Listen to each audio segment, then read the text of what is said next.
Well, ladies and gentlemen, good afternoon. I'm here in London on College Green, Westminster. This is where all the breaking news happen. Anything going to happen, this place will be swarming with reporters. But I have Mr. Joseph Patterson here from Jamaica in the UK, and we're going to have a quick chat before Mr. Patterson takes a plane and go back to Jamaica. Joseph, how are you? I'm doing fine. How are you? Awesome, good. Good. I think the best place to be is with the backdrop of Westminster. College Green is where breaking news happen.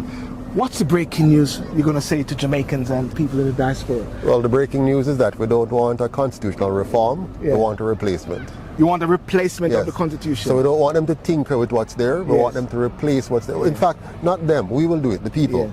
Now that is very important, because one of the big conversation which is happening in Jamaica at present now is that following the King Charles being appointed as the King of England, Jamaica is actually saying we want to get rid of the monarch, get rid of King Charles. Barbados did it already. We're going to hear if it's a fake or not. Australia is talking about it. Belize is talking about it. Grenada is talking about it. But let's talk about Westminster. Westminster is the mother of Parliament. And Westminster seemed to be working okay. Jamaica, of course, removed the monarch is one thing. But what type of republic you think would be good for Jamaica? Well, first of all, simply replacing the monarch doesn't replace the colonial structure. Yes. And so I want to replace the constitution, not just the monarch, with one that is a true republic. Yes. As you know, Barbados became a republic, they say, by simply changing the title or name of president to governor general, from governor general to president. That's a fake republic. That's lipstick on a pig. What we need is a complete replacement of the Westminster parliamentary system that divides us and distracts us, but one that protects our sovereignty as individuals and as a collective. That's very interesting. But at the same time, while the system of the UK may not be appealing for Jamaica, but somehow there seems to be a check and balance with the UK. What about the check and balances for Jamaica if one has the same sort of system? Right. So it's a misunderstanding for us to think that the UK and Jamaica are actually similar. Yes. While we have a parliamentary so-called democracy with a monarch, the UK has over 600 MPs. Yes.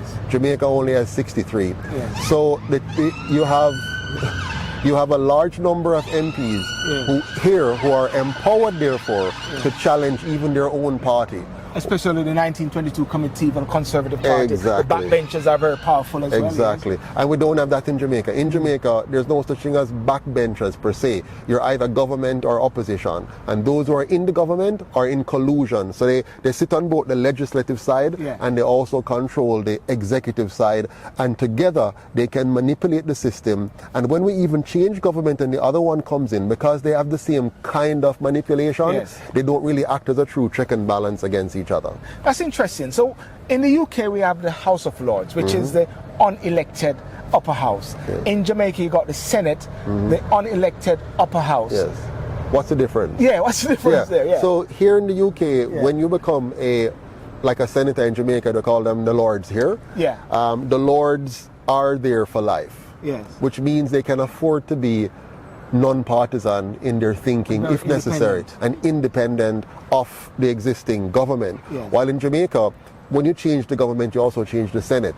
The Prime Minister appoints 13 members and the opposition leader appoints 8. So you always have a partisan polarization in the Senate, and they're not independent. They can't act freely because of that. Now the UIC solution is not to have a House of Lords like we have here, but rather to have independently elected senators and a system of governance which is 100% publicly funded to keep them independent. But what you're saying at the same time is that if you had senators who are there for life, one would have that check and balance because they'll be independent. Well, just like the House of Lords. Right, but I'm not recommending that system. Okay. So while that system is better than what we have in Jamaica, what they have, being appointed for life, creates a better check and balance than what we have in Jamaica. We don't want to make senators for life. We want to have elected senators who are independent by virtue of the design of the system.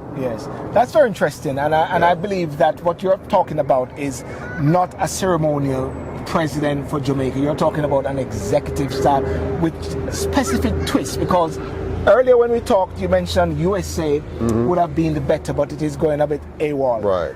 Barbados at the same time, which is for the ceremonial, lipstick on your collar. Or you say lipstick on a pig. Lipstick on a pig. So, yes. In a quick nutshell, how would you then define the UK method and the right way of being elected? So let me focus on the right way. Yeah. So you need to have a president who is elected. Yes. With responsibility for the executive branch of government, meaning the administration. Yes. But he or she should not also be on the legislative side. Yes. So you have a separation of powers. Your representatives must be representatives. They must never be ministers of government. Yes. So they can focus on holding ministers accountable, holding the administration accountable by having them separate. We don't need a separate head of state either. Yes. So your head of state and your head of government can be one. Yes. That's a savings of money to the people and a more efficient and effective system. Yeah. So what you're actually trying to say is bye-bye to Westminster. Totally bye-bye to Westminster. Yes. And we're also not adopting what the Americans have. Yes. We're doing something one step better than what they have.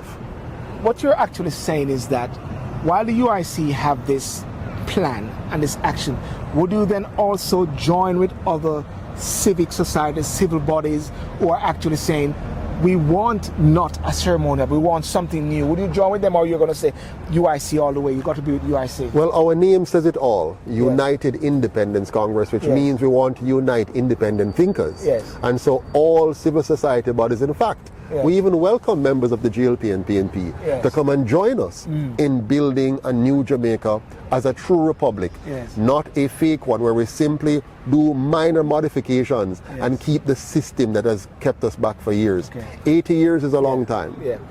Sir Patterson, pleasure. Thank you so much for that, and wish you all the best going to Jamaica. Yes. And what I do is try to get my bag inside your bag and try to somehow say me and you and me. Oh, and you okay. stay here.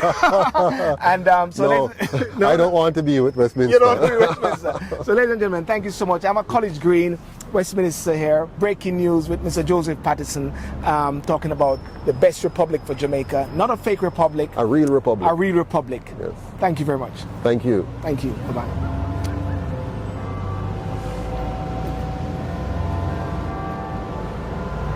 And as you can hear, Big Ben just actually signaled the alarm. Yes, they acknowledge that change is here. That knowledge that change is here.